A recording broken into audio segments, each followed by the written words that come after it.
என் பெயர் சுபா. எனக்கு திருமணமாகி 2 வருடங்கள் ஆகப் போகிறது. திருமணமான முதல் நாளிலிருந்தே என் மாமியாரின் நடத்தை மிகவும் நன்றாக இருந்தது. ஆனால் அவருடைய ஒரே ஒரு செயல் மட்டும் எனக்கு மிகவும் உறுத்தலாக இருந்தது. என் மாமியாரின் பெயர் வசந்தா. அவர்கள் ஒரு நல்ல வசதியான குடும்பத்தை சேர்ந்தவர்கள். என் மாமனாரின் வியாபாரமும் மிகவும் நன்றாக இருந்தது. ஆனால் அவர் மிகவும் கடுமையான சுபாவம் கொண்டவர். அவர் வீட்டுக்குள் வந்தாலே வீட்டில் உள்ள அனைவரும் பயந்து விடுவார்கள். என் மாமியாரும் அவருக்கு மிகவும் பயந்திருந்தார். அவர் முன் யாரும் பேச மாட்டார்கள். என் மாமியாரோ அவரிடம் அடங்கியே இருப்பார். என் கணவர் தன் தந்தையுடன் வியாபாரத்தில் வேலை செய்து வந்தார். என் கணவர் தன் பெற்றோரின் ஒரே செல்ல மகன். அவர் தன் பெற்றோரின் ஒரே வாரிசு மற்றும் இந்த குடும்பத்தின் சொத்துக்கும் உரியவர். என் மாமியாரிடம் சில விசித்திரமான விஷயங்கள் என் கண்ணுக்கு தெரிந்தன. அவர் மிகவும் வித்தியாசமான செயல்களை செய்வார். அவர் பொதுவாக மிகவும் நல்லவர். ஆனால் அவருடைய நடத்தைகள் காரணமாக எனக்கு அவரிடம் சற்று பயமாக இருந்தது. அவரிடம் ஒரு பழைய காலத்து பெட்டி இருந்தது. அதன் சாவியை அவர் எப்போதும் தன் கழுத்தில் அணிந்திருப்பார். திருமணமான மறுநாளில் இருந்தே நான் இதையெல்லாம் பார்த்து வந்தேன். என் மாமியார் தினமும் என்னிடம் தன் துணிகளை துவைக்க சொல்வார். பின்னர் அதை காய வைக்காமல் அப்படியே தன் அலமாரியில் வைத்து விடுவார். அவருடைய இந்த செயல் எனக்கு மிகவும் ஆச்சரியமாக இருந்தது. அவர் ஏன் இப்படி செய்கிறார்? ஒரு நாள் நான் பொறுக்க முடியாமல் என் கணவரிடம் இது பற்றி குறை கூறினேன். அவருடைய தாயின் செயல்களை பற்றி அவரிடம் சொன்னபோது அவர் என்னுடன் சண்டையிட ஆரம்பித்தார். அநாகரிகமான பெண்ணே, என் தாயின் மீது வீணாக பழி போடுகிறாய். ஒரு வயதான பெண் மீது பழி போடுவதில் உனக்கு வெட்கமாக இல்லையா என்று கேட்டார். அவர் சொன்னதை கேட்டு நான் மிகவும் வருத்தப்பட்டேன். அவர் என் பேச்சை நம்பவில்லை. எனக்கு நிறைய எதிர்மறையான வார்த்தைகளை சொன்னார். நான் என் அத்தையை அம்மா என்றுதான் அழைப்பேன். அம்மா தினமும் துணிகளை துவைக்க சொல்லும் பழக்கத்தால் நான் மிகவும் சோர்வடைந்து விட்டேன். ஒரு நாள் நான் பேச்சு வாக்கில் அம்மாவிடம் கேட்டேன், அம்மா, துணிகளை துவைத்த பிறகு நான் மிகவும் சோர்வடைந்து விடுகிறேன். நான் சமையலறை வேலைகளை பார்த்துக் கொள்கிறேன். நீங்கள் துணிகளை துவையுங்கள் என்றேன். ஆனால் அவர் மறுத்துவிட்டார். அம்மா ஏன் இப்படி செய்கிறார் என்று எனக்கு தெரியவில்லை. ஒரு நாள் நான் அம்மாவுக்கு உணவு கொடுக்க அவருடைய அறைக்கு சென்று கொண்டிருந்தேன். நான் அவருடைய அறையின் கதவருகே சென்றபோது ஏதோ இழுத்து செல்லப்படும் சத்தம் கேட்டது. நான் ஜன்னல் வழியாக எட்டி பார்க்க முயன்றபோது அம்மா அந்த பெட்டியை பூட்டுவதை பார்த்தேன். இந்த பெட்டிக்குள் அப்படி என்ன இருக்கிறது என்று நான் யோசித்தேன். அதை ஏன் அம்மா எப்போதும் மறைத்து வைத்து சாவியையும் இவ்வளவு பாதுகாப்பாக வைத்திருக்கிறார்கள்? இன்றிலிருந்து 9 நாட்களுக்கு முன் எனக்கு தாகம் எடுத்து விழித்தேன். சமையலறைக்கு தண்ணீர் குடிக்க சென்றேன். அங்கே அம்மா ஏற்கனவே சமையலறையில் இருப்பதை கண்டேன். இந்த நேரத்தில் அம்மா சமையலறையில் என்ன செய்கிறார் என்று எனக்கு ஆச்சரியமாக இருந்தது. நான் மறைந்து நின்று அவர்களை பார்க்க ஆரம்பித்தேன். அம்மாவின் கையில் ஒரு உணவு தட்டு இருந்தது. இவ்வளவு இரவில் யாருக்காக இந்த உணவை கொண்டு செல்கிறார் என்று நான் ஆச்சரியத்துடன் பார்த்தேன். நான் சமையலறைக்கு சென்று அம்மாவிடம், அம்மா, யாருக்கு இந்த உணவை கொண்டு செல்கிறீர்கள் என்று கேட்டேன். என்னை பார்த்து அவர் பயந்து விட்டார் மற்றும் எனக்கு மிகவும் பசியாக இருந்தது என்று சொல்லிவிட்டு சமையலறையை விட்டு வெளியேறினார். ஆனால் அவர் மிகவும் பதட்டமாக இருந்தார். ஏனெனில் இரவு உணவை அம்மா ஏற்கனவே எங்களுடன் சாப்பிட்டிருந்தார். அம்மா அந்த உணவை எடுத்துக்கொண்டு நேராக தன் அறைக்கு சென்று விட்டார். நான் என் அறைக்கு வந்து இது என்ன விஷயம் என்று யோசித்தேன். அம்மா ஏன் இப்படியெல்லாம் செய்கிறார் என்று எனக்கு எதுவும் புரியவில்லை. நான் என்ன செய்ய வேண்டும் என்றும் எனக்கு தெரியவில்லை. அடுத்த நாள் காலையில் நான் நேரப்படி என் வேலைகளை அனைத்தையும் முடித்துவிட்டு அம்மாவின் துணிகளை துவைத்தேன். இன்று நான் மிகவும் தைரியமாக அம்மாவிடம் கேட்டேன், அம்மா, நீங்கள் ஏன் உங்கள் ஈரமான துணிகள் அனைத்தையும் அலமாரியில் வைக்கிறீர்கள்? துணிகளில் இருந்து உங்களுக்கு துர்நாற்றம் வராதா? உங்கள் துணிகள் இப்படியே இருந்தால் என்று இழுத்தேன். அதற்கு அம்மா சிரித்துக்கொண்டே, மகளே, எனக்கு அரிப்பு இருக்கிறது. அதனால் காய்ந்த துணிகள் என் உடலை கிள்ளுகின்றன. அதனால் தான் நான் ஈரமான துணிகளை அணிந்து தூங்குகிறேன். அப்போதுதான் எனக்கு நிம்மதியாக இருக்கிறது. இந்த நோய் எனக்கு திருமணத்திற்கு முன்னிருந்தே இருக்கிறது என்றார். அவர் சொன்னதை கேட்டு எனக்கு இன்னும் நம்பிக்கை வரவில்லை. ஏனென்றால் நான் என் கண்களால் பார்த்தது சாதாரண விஷயங்கள் அல்ல. இந்த விஷயங்களை புறக்கணிக்கவும் முடியாது. நான் அவர் பேச்சுக்கு தலையை மட்டும் அசைத்துவிட்டு என் வேலையை பார்க்க சென்றேன். அம்மா வழக்கம் போல் இன்றும் துவைத்த ஈரமான துணிகளை எடுத்துக்கொண்டு தன் அறைக்கு சென்றார். அவரை பார்க்க எனக்கு மிகவும் அமைதியின்மையாக இருந்தது. நானும் அவர் பின்னால் செல்ல ஆரம்பித்தேன். அதே நேரத்தில் என் கணவர் என்னை கூப்பிட்டார். என் கணவர் என் பின்னால் நின்று கொண்டிருந்தார். அவர் என்னிடம், என்னுடைய ஒரு ஃபைல் அறையில் இருக்கிறது, அதை கொண்டு வந்து கொடி என்றார். என் கணவரின் பெயர் கணேஷ். அவர் இந்த குடும்பத்தின் ஒரே மகன். அவருடைய சுபாவமும் தன் தந்தையைப் போலவே கடுமையானது. இந்த குடும்பத்தில் எனக்கு அன்பு, செல்வம், மரியாதை எல்லாம் கிடைத்தது. ஆனால் இதுவரை நான் இங்கே வந்து குழந்தை செல்வத்தின் இன்பத்தை அனுபவிக்கவில்லை. கணேஷ் என்னிடம் அவருடைய ஃபைலை பற்றி கேட்க ஆரம்பித்தார். நான் அவரிடம், சரி, இப்போதே கொண்டு வந்து கொடுக்கிறேன் என்றேன். இன்று நான் அம்மாவின் பின்னால் செல்ல முழுமையாக திட்டம் போட்டிருந்தேன். அதனால் என் இந்த திட்டம் இப்போது தோல்வியடைந்து விட்டது. மற்றும் நான் கனிஷின் ஃபைலை எடுக்க அறைக்கு சென்றேன். கனிஷின் ஃபைல் எனக்கு கிடைக்கவில்லை. அதை கண்டுபிடிப்பதற்கு எனக்கு சிறிது நேரமானது. சிறிது நேரம் கழித்து நான் அறையிலிருந்து வெளியே வந்தபோது அம்மா வெளியே முற்றத்தில் அமர்ந்திருந்தார். அவருடைய பக்கத்தில் ஒரு அண்டை வீட்டு பெண்மணி வந்திருந்தார். அவருடைய மருமகள் கருவுற்றிருந்தார். அம்மா என்னை பார்த்ததும் அருகில் வர சொன்னார். நான் அவரிடம் சென்று வணக்கம் சொன்னேன். அவருடைய ஆசீர்வாதத்தை பெற்றேன். பின்னர் தேநீர் போடுவதாக சொல்லி அங்கிருந்து கிளம்பினேன். அம்மாவின் பார்வை என்னை பின்தொடர்வது போல் எனக்கு தோன்றியது.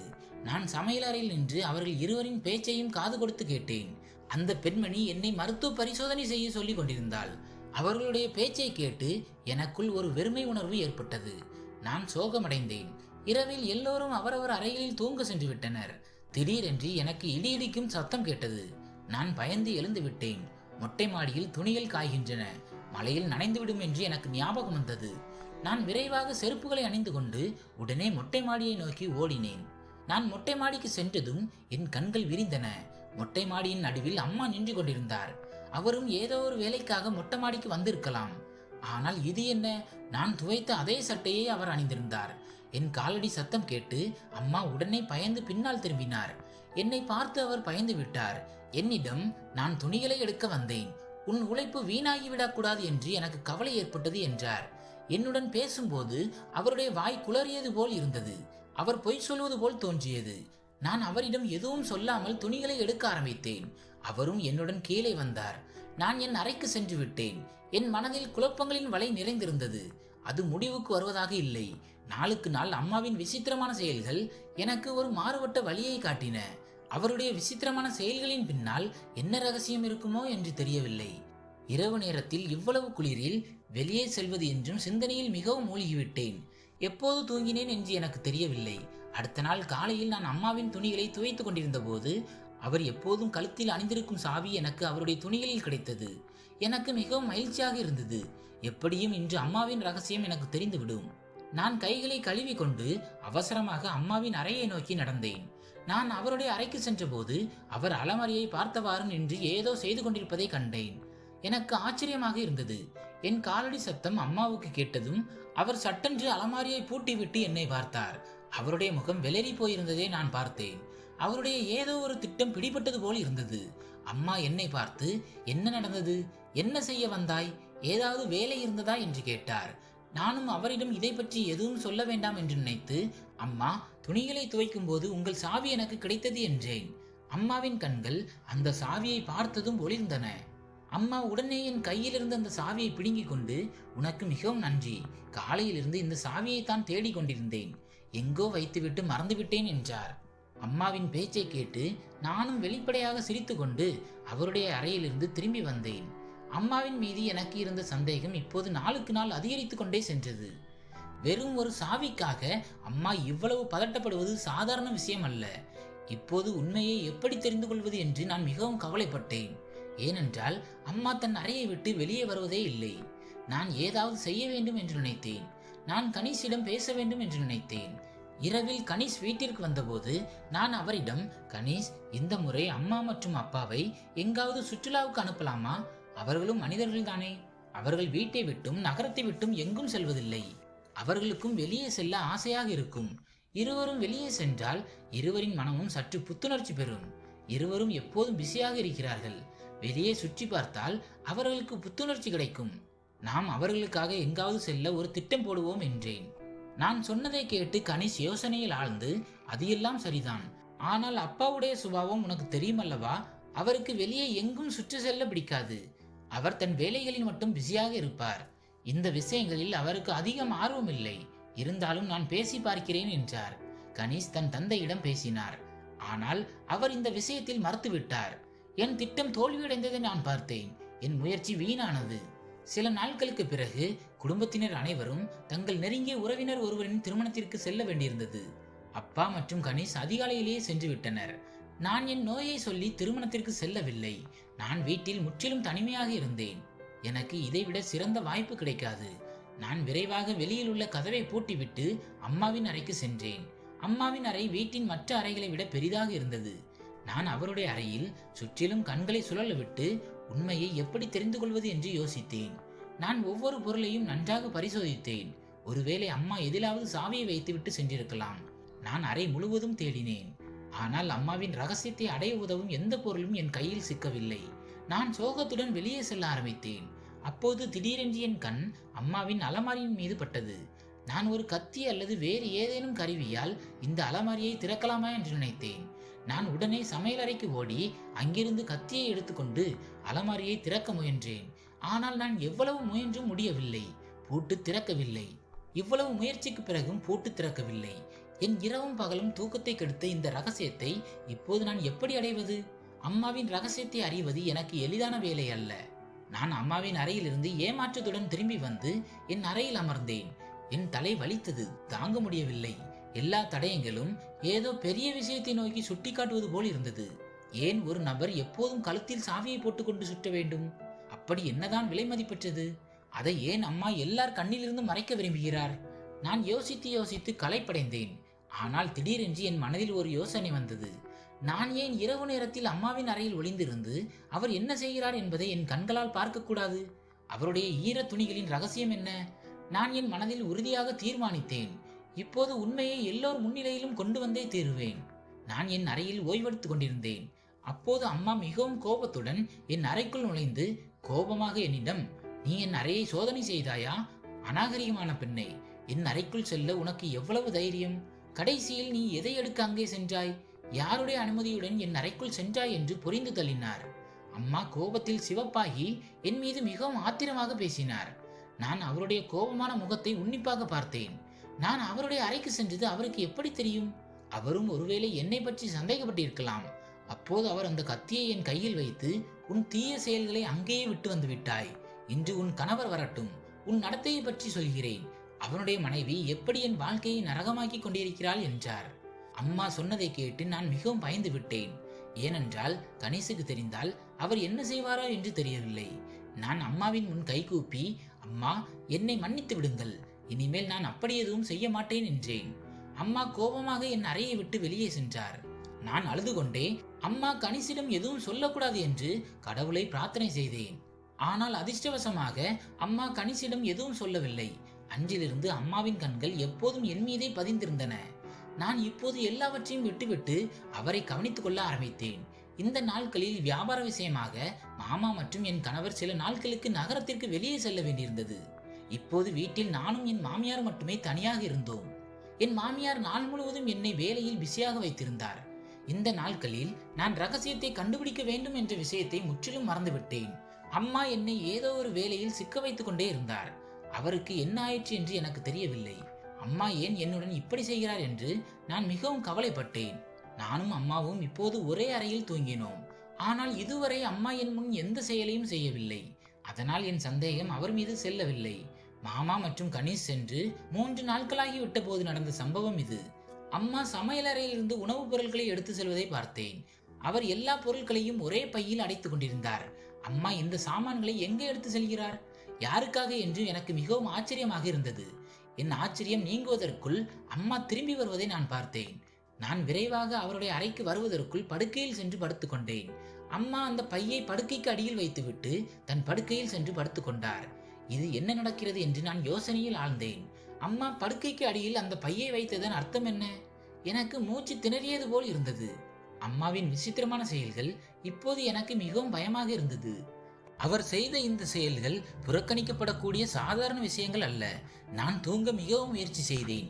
அடுத்து என்ன நடக்கப் போகிறது என்று காத்திருக்க ஆரம்பித்தேன். இப்போது அம்மா அடுத்து என்ன செய்வார்? அம்மாவும் இப்போது தன் படுக்கையில் கவலையின்றி தூங்கிக் கொண்டிருந்தார். நான் எவ்வளவு முயன்றும் எனக்கு தூக்கம் வரவில்லை. அம்மாவின் நடத்தைகள் என்னை அவருடைய உண்மை நிலையை அடைய கட்டாயப்படுத்தின. நான் இரவு முழுவதும் விழித்திருந்து இதிலிருந்து வெளியேற என்ன வழி என்று யோசித்துக் கொண்டிருந்தேன். அடுத்த நாள் அம்மாவின் சில தோழிகள் வீட்டிற்கு வந்திருந்தனர். அம்மா ஏற்கனவே என்னிடம் உணவு தயாரிக்க சொல்லியிருந்தார். நான் உணவை தயாரித்து அம்மாவிடம் தெரிவித்தேன். அதற்குள் அவருடைய தோழிகளும் வந்துவிட்டனர். அவர்கள் அனைவரும் மிகவும் நல்ல மற்றும் பணக்கார குடும்பங்களை சேர்ந்தவர்கள் போல் தோன்றியது. அம்மா என்னை அவர்களுடன் அறிமுகம் செய்து வைத்தார். எல்லோரும் மிகவும் நல்லவர்கள், ஒருவரை தவிர. அவர் என்னை பார்த்து கொண்டே இருந்தார். அவர் மிகவும் தந்திரமான பெண்ணாக தெரிந்தார். அவர் ஒருவேளை அம்மாவுக்கு மிகவும் நெருக்கமானவராக இருக்கலாம். அதன் பின் எல்லோரும் ஒன்றாக அமர்ந்து சாப்பிட்டார்கள். சாப்பிட்ட பிறகு அம்மா என்னிடம் தன் அறையிலிருந்து வெற்றிலை பெட்டி கொண்டு வர சொன்னார். சாப்பிட்ட பிறகு நாங்கள் எல்லோரும் வெற்றிலை சாப்பிடுவோம், என் அறையிலிருந்து வெற்றிலை பெட்டி கொண்டு வாருங்கள் என்றார். நான் அம்மாவின் அறைக்கு வந்து வெற்றிலை பெட்டியை வெளியே கொண்டு செல்ல ஆரம்பித்தேன். திடீரென என் கால் வலிக்கு வெற்றிலை பெட்டி என் கையிலிருந்து நழுவி தரையில் விழுந்தது. நான் வலியிலிருந்து சுதாரிப்பதற்குள் என் கண் என் முன் கிடந்த ஒரு பொருளின் மீது பட்டது. அது சாவி. அது அம்மாவின் ரகசியத்தை அடைய எனக்கு உதவக்கூடிய சாவி. நான் விரைவாக அந்த சாவியை எடுத்து என் சேலையின் முந்தானையில் கட்டினேன். எல்லா வெற்றிலை பொருட்களையும் எடுத்துக்கொண்டு நான் வெளியே சென்றேன். அங்கு அம்மா எனக்காக காத்திருந்தார். நான் வெற்றிலை பெட்டியை அம்மாவிடம் கொடுத்துவிட்டு எனக்கு தலைவலி என்று சொல்லிவிட்டு அறைக்கு வந்து விட்டேன். இன்று இரவு அம்மா தூங்கிய பிறகு பல ஆண்டுகளாக எங்களிடமிருந்து அம்மா மறைத்து வைத்திருந்த ரகசியத்தை நான் அடைந்து விடுவேன் என்று எனக்கு மிகவும் மகிழ்ச்சியாக இருந்தது. அப்படி என்ன காரணம் அவரை இதை செய்ய கட்டாயப்படுத்துகிறது? நான் என் சிந்தனையில் மூழ்கியிருந்தேன். அப்போது அம்மாவின் குரல் கேட்டது. அம்மா என்னை தேநீர் போட கூப்பிட்டார். நான் ஆழமாக மூச்சு விட்டு சமையலறைக்கு வந்து தேநீர் போட ஆரம்பித்தேன். நான் அடுப்பில் தேநீரை வைத்த போது திடீரென்று என் தலை சுற்ற ஆரம்பித்தது. எனக்கு மயக்கம் வருவது போல் இருந்தது. அம்மா சமையலறையில் எதையோ எடுக்க வந்திருந்தார். என்னை பார்த்ததும் அவர் என் அருகில் வந்து நான் விழுவதிலிருந்து என்னை காப்பாற்றினார். அம்மா என்னை விரைவாக படுக்கையில் படுக்க வைத்து மருத்துவரை அழைத்தார். மருத்துவர் சொன்ன செய்தியை கேட்டதும் என் உடல்நிலை முற்றிலும் சரியாகிவிட்டது. என் இதயத்தில் மகிழ்ச்சியின் புதிய அலை எழுந்தது போல் இருந்தது. என் வாழ்க்கையின் மிகப்பெரிய துக்கத்தை சுகமாக மாற்றிய கடவுளுக்கு நான் நன்றி சொன்னேன். அம்மா என் மீது மிகவும் கவனமாக இருக்க தொடங்கினார். அவரும் பாட்டியாக போகிறார், நானும் அம்மா ஆக போகிறேன். அடுத்த நாள் அம்மா என்னிடம் ஒரு ஈரமான சட்டையுடன் வந்தார். அது மிகவும் ஈரமாக இருந்தது. அதை பார்த்ததும் எனக்கு வித்தியாசமாக உணர்ந்தேன். அம்மா என்னிடம் அந்த சட்டையை அணிய சொன்னார். அம்மாவின் பேச்சை கேட்டு எனக்கு மிகவும் ஆச்சரியமாக இருந்தது. அவரிடம், ஏன் எனக்கு இந்த சட்டையை, அதுவும் இவ்வளவு அழுக்காகவும் ஈரமாக உள்ள சட்டையை அணிய சொல்கிறீர்கள் என்று கேட்டேன். நான் அதை அணிய மறுத்துவிட்டேன். நான் இதை அணிய மாட்டேன் என்றேன். அதற்கு அம்மா, நான் கருவுற்றிருந்த போது நானும் இதையே அணிந்தேன். ஏனென்றால் உன் மாமனாருக்கு மகன் வேண்டும். இதுதான் இந்த குடும்பத்தின் சம்பிரதாயம். என்ன நடந்தாலும் முதல் குழந்தை ஆண் குழந்தையாகத்தான் இருக்க வேண்டும். உன் மாமனார் ஏற்கனவே கண்டிப்பாக சொல்லிவிட்டார். அவருக்கு தன் குடும்பத்தின் வாரிசுதான் முதல் குழந்தையாக வேண்டும். இல்லை என்றால் உன் வீட்டில் உட்கார தயாராக இரு. என் மகனுக்கு பெண்களுக்கு பஞ்சமில்லை என்றார். அம்மாவின் பேச்சை கேட்டு எனக்கு ஒரு அதிர்ச்சி ஏற்பட்டது. மாமா எப்படி இவ்வளவு கசப்பான விஷயங்களை பேச முடியும்? வாரிசின் மீதான இவ்வளவு பெருமை. நான் அழ ஆரம்பித்தேன். அப்போது அம்மா என்னை சமாதானப்படுத்தி, இந்த சட்டையை அணிந்து கொள் என்று சொல்லிவிட்டு அங்கிருந்து சென்று விட்டார். நான் என் அருகில் கிடந்த அந்த கிழிந்த பழைய சட்டையை பார்த்தேன். அது மிகவும் மோசமான நிலையில் இருந்தது. நான் எந்த காரணம் கொண்டும் இந்த சட்டையை அணிய மாட்டேன் என்று முடிவெடுத்தேன். நான் அம்மாவின் அறைக்கு செல்லாமல் இன்று என் அறையில் இருந்தேன். அப்போது எனக்கு ஏதோ தட்டும் சத்தம் கேட்டது. நான் பயந்து விட்டேன். நானும் அம்மாவும் தவிர இந்த நேரத்தில் வேறு யார் இருக்க முடியும்? நான் தைரியமாக எழுந்து வெளியே செல்ல ஆரம்பித்தேன். இன்று மீண்டும் வழக்கம் போல் அம்மா தன்னறைக்கு உணவு எடுத்து சென்று கொண்டிருந்தார். நான் என்ன செய்வது என்று எனக்கு தெரியவில்லை. நானும் சிறிய சிறிய அடிகள் எடுத்து மெதுவாக அவர் பின்னால் சென்றேன். அம்மா தன் அறைக்கு வந்து உணவை மேஜையில் வைத்தார். நான் மறைந்திருந்தேன். அம்மா அறையில் சுற்றிலும் இங்கே அங்கே பார்த்தார். பின்னர் படுக்கைக்கு அடியில் வைத்திருந்த பெட்டியை எடுத்து அதை திறக்க ஆரம்பித்தார். அம்மா அந்த பெட்டியை திறந்ததும் என் கீழே இருந்த பூமியே பிளந்தது போல் உணர்ந்தேன். அந்த பெட்டியில் இருந்த பொருட்களை பார்த்ததும் எனக்கு ஆச்சரியம் ஏற்பட்டது. பெட்டி முழுவதும் விதவிதமான பொம்மைகள் மற்றும் துணிகள் இருந்தன. அம்மா அதிலிருந்து ஒரு பொம்மையை எடுத்துவிட்டு பெட்டியை மீண்டும் பூட்டினார். நான் மிகவும் ஆச்சரியத்துடன் இதையெல்லாம் பார்த்து கொண்டிருந்தேன். அதன் பிறகு அம்மா நடந்து சென்று அலமாரியின் அருகில் வந்தார். அந்த அலமாரியை திறந்தார். அம்மா அலமாரியின் கதவை திறந்ததும் என் உடலில் நடுக்கம் ஏற்பட்டது. அம்மா அலமாரியின் கதவை ஓரமாக நகர்த்தினார். அங்கே ஒரு ரகசிய பாதை தெரிந்தது. இதையெல்லாம் பார்த்து எனக்கு மிகவும் பயமாக இருந்தது. அம்மா அந்த பாதை வழியாக சிறிய அறைக்குள் சென்றார். நானும் பயத்துடன் அவர் திசையை நோக்கி அடியெடுத்து வைத்தேன். மெதுவாக அவரை பின்தொடர ஆரம்பித்தேன். என் உடல் மிகவும் நடுங்கியது. என் கைகளும் கால்களும் குளிர்ந்தன. அம்மா அந்த பாதை வழியாக சென்று ஒரு சிறிய அறைக்குள் வந்தார். நான் ஒரு சுவருக்கு பின்னால் நின்று மறைந்திருந்து அவரை கவனிக்க ஆரம்பித்தேன். இப்போது என் முன்னால் இருந்ததை பார்த்ததும் என் கண்கள் விரிந்தன. நான் ஒரு சிலை போல் எல்லாவற்றையும் பார்த்து கொண்டிருந்தேன். அங்கு அம்மா ஒரு 15 வயது பெண்ணுக்கு உணவு ஊட்டி கொண்டிருந்தார். என் உணர்வுகளை பறந்துவிட்டன. அந்த பெண் மிகவும் வித்தியாசமாக இருந்தாள். நான் கீழே விழும் முன் என்னை தாங்கிக் கொள்ள முயன்றேன். என் காலடி சத்தம் கேட்டு அம்மா உடனே பின்னால் திரும்பினார். அவர் என்னை பார்த்தார். என்னை பார்த்ததும் அவருடைய நிறம் மாறிவிட்டது. அவருடைய உணர்ச்சிகளை பறந்து விட்டது போல் இருந்தது. என்னிடம் என்ன சொல்வது என்று அவருக்கு புரியவில்லை. அவர் என்னை பார்த்து மிகவும் பயந்து விட்டார். ஆனால் நான் அவருடைய உண்மை நிலையை கண்டுபிடித்து விட்டேன் என்பதை அவர் நிச்சயம் புரிந்து கொண்டார். இப்போது எனக்கு எல்லாம் தெரிந்துவிட்டது. அம்மா தன்னை சமாளித்துக் கொண்டு என் முன்னால் வந்து நின்றார். அம்மா மீது எனக்கு மிகவும் கோபம் வந்தது. இந்த விளையாட்டை எல்லாம் அவர் ஏன் நடத்தினார்? நான் உடனே அவரிடம் இந்த கேள்வியை கேட்டேன். யார் இந்த பெண்? இவரை இங்கே ஏன் மறைத்து வைத்திருக்கிறீர்கள்? அம்மா அமைதியாக நின்றார். நான் மீண்டும் அவரிடம், சொல்லுங்கள் அம்மா, ஏன் அமைதியாக நிற்கிறீர்கள்? இந்த பெண் யார்? இங்கே என்ன செய்து கொண்டிருக்கிறார்? இப்போது எல்லாவற்றையும் என்னிடம் சொல்லுங்கள். இல்லை என்றால் நான் மாமாவிற்கு தொலைபேசி செய்து உங்கள் உண்மைகள் அனைத்தையும் சொல்லி அவரை இப்போதே இங்கே வர சொல்லுவேன் என்றார். நான் சொன்னதை கேட்டு அம்மா அழ ஆரம்பித்தார். கடைசியில் என் மிரட்டல் அவர் மீது பலன் அளித்தது. அம்மா என்னிடம் எல்லா கதையையும் சொன்னார். என் திருமணம் நடந்தபோது நாங்கள் மிகவும் ஏழைகளாக இருந்தோம். உன் மாமனாரோ மிகவும் கடுமையான சுபாவம் கொண்டவர். கணேஷின் தந்தையின் சுபாவம் உனக்கு தெரியும் அல்லவா? அவர் எப்போதும் தன் விருப்பப்படிதான் நடப்பார். அவர் என் மீது மிகவும் அநியாயம் செய்தார். திருமணமான 2வது மாதமே அவரும் அவர் குடும்பத்தாரும் குழந்தை பற்றி வற்புறுத்த ஆரம்பித்தார்கள். அவர்களுக்கு பெண் குழந்தை என்றாலே வெறுப்பு. நமக்கு மகன்தான் வேண்டும், அவனே இந்த குடும்பத்தின் வாரிசாக இருக்க வேண்டும் என்று அவர்கள் சொன்னார்கள். கணேஷின் தந்தை என்னை இரவு பகலாக மலடி என்று கேலி செய்தார். இந்த விஷயங்கள் அனைத்தின் காரணமாக நான் மிகவும் கவலைப்பட்டேன். நான் மருத்துவரிடம் நிறைய சிகிச்சை செய்தேன். ஆனால் எந்த வெற்றியும் கிடைக்கவில்லை. பிறகு என் மாமியார் என்னை ஒரு பண்டிதரிடம் அழைத்து சென்றார். அவர் என்னிடம் அந்த கோவிலுக்கு 15 நாட்கள் தொடர்ந்து வருமாறு கூறினார். இங்கே வந்து ஏழைகளுக்கு உணவு தானம் செய்யுங்கள் என்றார். நான் தினமும் அங்கு செல்வேன். ஒரு நாள் நான் அங்கிருந்து திரும்பி கொண்டிருந்த போது எனக்கு ஒரு குழந்தை அழும் சத்தம் கேட்க ஆரம்பித்தது. சத்தம் எங்கிருந்து வருகிறது என்று நான் சுற்றிலும் பார்த்தேன்.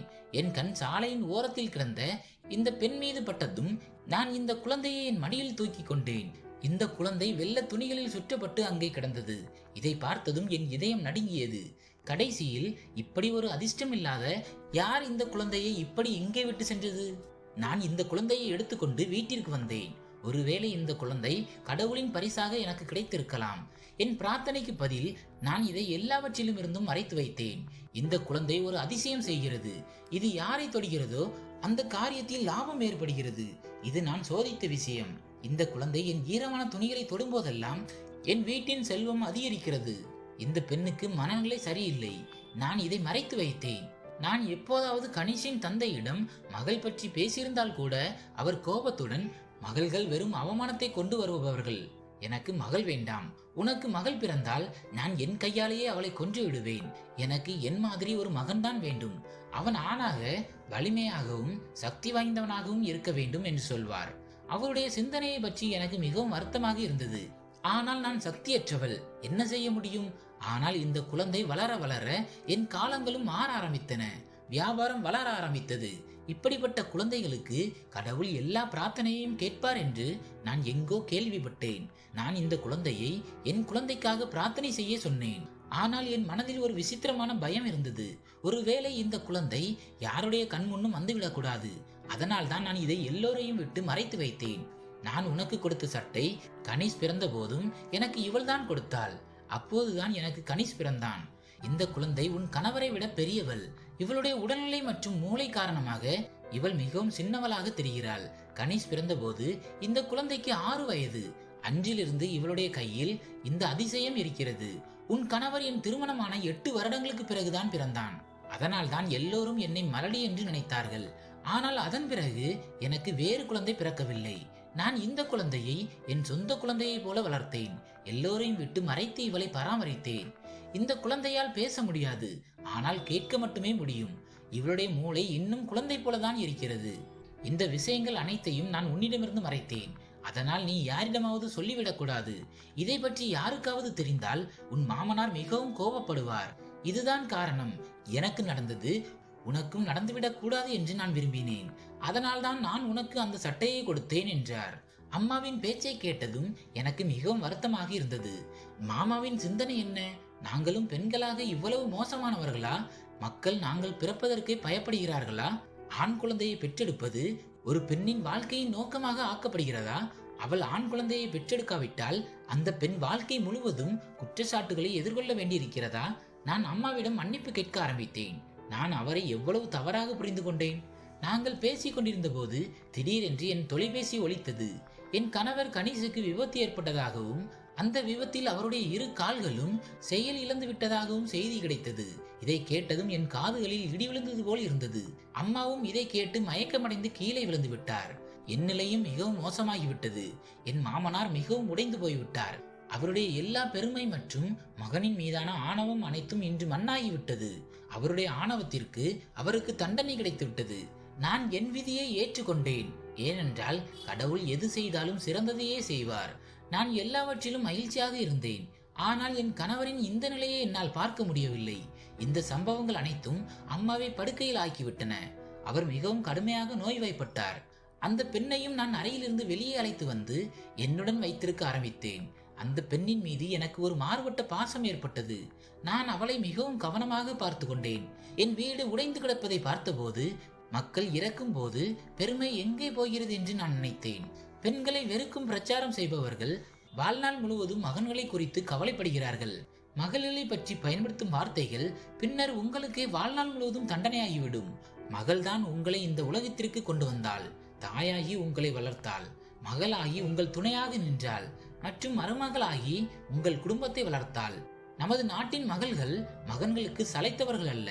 மகன்களின் மீது பெருமை கொள்பவர்கள் மற்றும் மகள்களை கொல்ல நினைப்பவர்கள் அவர்களுடைய பெருமை மண்ணாகிவிடும். ஏனென்றால் ஆணவம் என்பது தன்னை சுற்றியுள்ளவர்களை முதலில் கொத்தும் ஒரு நாகப்பாம்பு போன்றது. உங்களிடமும் ஒரு வேண்டுகோள்: மகள்களை ஒருபோதும் மகன்களுக்கு குறைவாக நினைக்காதீர்கள். மகள்கள் மிகவும் விலைமதிப்பற்றவர்கள். நண்பர்களே, இந்த கதை உங்களுக்கு பிடித்திருந்தால் வீடியோவை லைக் செய்யுங்கள். நமது சேனலை சப்ஸ்கிரைப் செய்து கொள்ளுங்கள். நன்றி.